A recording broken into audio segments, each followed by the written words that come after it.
அனைவருக்கும் வணக்கம். எல்லோரும் எப்படி இருக்கீங்க? இன்றைக்கி நாகர்கோவில் ஸ்டைலில் நம்ம கத்திரிக்காய் குழம்பு வைக்கலாம். அதுக்கு வந்து ஃபஸ்ட்டு கடுகு, கருவேப்பிலை, எண்ணெய் தாளிச்சிக்கோங்க. தாளிச்சிட்டு சின்ன வெங்காயம் கட் பண்ணி வச்சுக்கோங்க. நான் ஒரு கத்திரிக்காய் தான் எடுத்திருக்கேன். 1/4 கிலோ கத்திரிக்காய் வாங்கினேன். 2 கத்திரிக்காய் கிடச்சிது. ஒரு கத்திரிக்காய் தான் எடுத்திருக்கேன். ஒரு கத்திரிக்காய் பொரிக்கிறதுக்கு வேண்டி வச்சுருக்கேன். சின்ன வெங்காயத்தை போட்டு நல்லா வதங்கின அப்புறமா அந்த கலர் மாறும் பார்த்தீங்களா, சின்ன வெங்காயம் அது வரைக்கும் வதக்கி எடுத்துக்கோங்க. ஒரு தக்காளி பழம் எடுத்துக்கோங்க. 2 மிளகாய் எடுத்துக்கோங்க. நல்லா வதங்கிடுச்சு.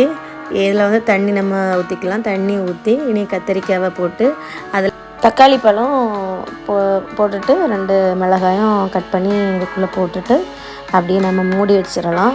அது கத்திரிக்காய் வந்த அப்புறமா தேங்காய், பாதி தேங்காய், இது கூட கொஞ்சம் ஜீரகம் மட்டும் போட்டு அரைச்சி வச்சுருக்கேன். ஜீரகம் போடும்போது தான் நல்லாயிருக்கும். இவ்வளோ புளி எடுத்து வச்சுருக்கேன். கத்திரிக்காய் வந்து ரொம்பவே நல்லா வேக ஆரம்பிச்சிருச்சு. இது வந்து இன்னொரு கத்திரிக்காய் மிச்சம் இருக்குன்னு சொன்னாங்க இல்லையா, அதையும் வேஸ்ட்டாக தான் போகும். அதையும் பொரிச்சிடலான்னு அதையும் பொரிச்சாச்சு. நல்லா கத்திரிக்காய் வெந்துடுச்சு. இது கூட நம்ம தேங்காயை ஊற்றிக்கலாம். உங்களுக்கு தேவைக்கு கட்டியாக வேணால் கட்டியாக வச்சுக்கலாம். தண்ணியாக வேணால் கொஞ்சம் தண்ணி ஊற்றி வச்சுக்கோங்க.